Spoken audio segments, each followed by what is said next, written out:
Hi YouTubers, thank you so much for watching this channel. My name is Kevin and you're watching The Royal We.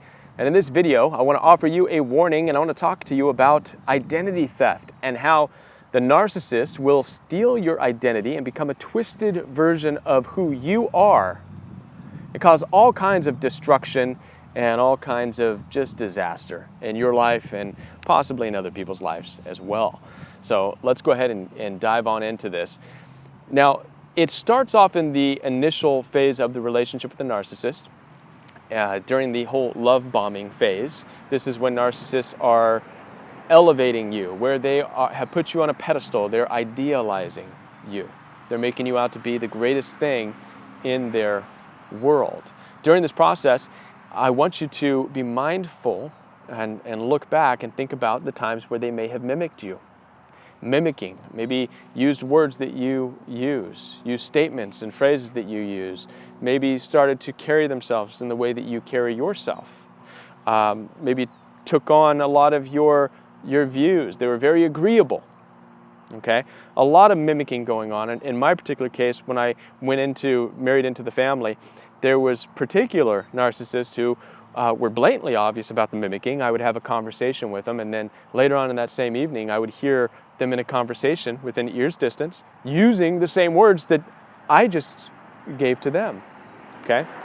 At the time, it almost seems like it's endearing. You can feel like, oh, that's so cute. They want to be like me. They think highly of me. They want to use my words. They want to use my mannerisms. But what's really going on is they're absorbing you. They're taking in who you are, and they're practicing becoming you.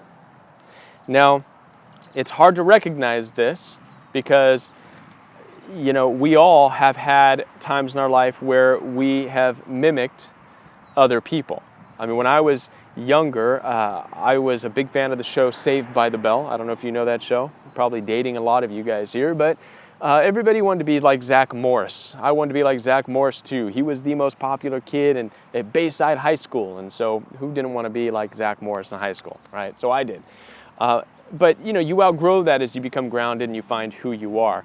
So it's hard to recognize this as something that has evil intentions. It's hard to recognize this mimicking at first as something that is going to try to destroy you and get you out of the picture and become you and steal your identity. It's very hard to recognize. So that's why I want to let you be warned about what to look for with this mimicking with the narcissist in your life. Once it gets to the devaluing phase of the relationship, you will start to notice that the narcissist uses your words against you. As they've mimicked you and they've picked up certain phrases that you use when you're upset or when you're angry, or maybe statements and phrases that you use to stop people from arguing with you. I remember one of the things I used to say when people in the family unit that I was in were starting to get a little testy because they're narcissistic and they were starting to poke and jab. One of the things I would say is, hey, I don't want to argue with you. I don't want to argue, right? My mimicker in that situation began to use that against me, but in a very deliberate, in a very preemptive way. So it would be in a place where I wouldn't even try to argue. I was just trying to defend myself. So that particular narcissist during the devaluation phase, this particular narcissist that mimicked me would take a jab, an insult, and I would say, hey, that's not cool. And then they would quickly say, I'm not going to argue with you, Kevin. Right? So this is what it looks like. They take the mimicking of you, they take your words, your statements, your phrases, and then they purposely use it against you. Okay? It's also not uncommon for them to twist your values, twist who you are that they learn from mimicking you, and make it bad. So for example, if you are a value-driven, church-going, God-fearing individual, they will twist that into you are a judgmental person who thinks you're better than everybody else. Okay? So the mimicking has given them a lot of ammunition to use against you. This is why mimicking should be a red flag to you if you're in any kind of a relationship. I want you to consider the fact that you're not a Hollywood star. Unless you're watching this and you are a Hollywood star, hey, what's up? Hit that like, subscribe, share with all your friends. I'm teasing. But chances are you're not a Hollywood star. So the mimicking may not make sense. You want a mutual relationship with somebody who's grounded. In my case, I wanted a family relationship with people who are grounded as family members. I wanted to look for aunts and uncles that I could have for my kids. I'm not looking for people to be like me. And you should be looking for the same thing in your relationships. You don't want somebody who wants to be like you. So use the mimicking as a red flag, okay? So now back to, I digress there. Back to the devaluing process. They devalue you by using your words against you, okay? The whole devaluing process is also working for them to test out how powerful your own identity is. If they can get you to stop by using your own words, then hey, they've got a winner. They've absorbed some good stuff from you. For you, it's difficult because it's like you're fighting with a mirror. You're looking at somebody who's giving you back. And how do you fight with that? How do you defend yourself against yourself? It's kind of strange, very eerie.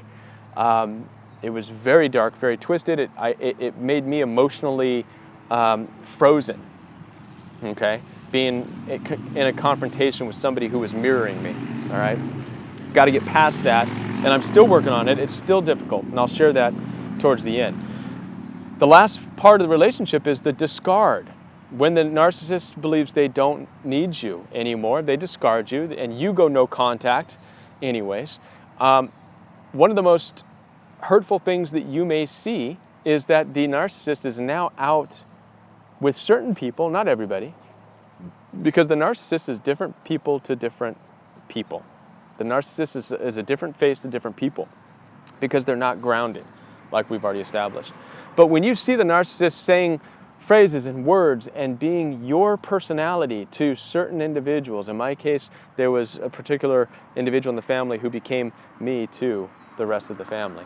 Very hurtful, because you're seeing situations where they're offering help in the way that you would offer help. They're saying things the way that you would say it, except it's half-hearted, it's weak, and it's empty, and it's a lie. And you know it, and you're watching this, and you're saying, man, that's what I would do, except, right?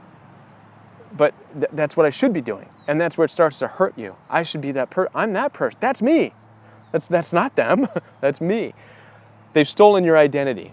And now they've taken on your personality with family, with friends, maybe with other people in your life. Why do the narcissists do this? Well, take in consideration that the narcissist has always believed that you are going to reject them. They live in this place where everybody's going to reject them anyways, daddy, mommy issues. So the narcissist preemptively causes you to reject them, but before they cause you to reject them and go no contact, they make sure they learn about you, they discover about you, they mimic you, and they can become you. So that way, they can use you against you. I know I'm sounding like I'm confused right now, but it makes sense. Then once they discard you, they make sure that they don't need you because they know enough about you to be you. And they make sure that nobody in their circle of influence, in their family or in their friends, they make sure that they don't need you either. In other words, they make sure that you're not missed. So for the sake of and the fear of you rejecting them, they take on your personality, get what they need from you, and make sure that they know enough about you to where you will not be missed. They can be you, right? Except they can't be a true you. Nobody can ever be a true you. You are 100% unique to yourself, and you have so much to offer this world, it is ridiculous. Nobody could ever be you. But what they can do is mimic and try to be a twisted and sick version of you. It's a half-hearted, empty version of you that they're portraying to their circle of influence, okay? It's very damaging.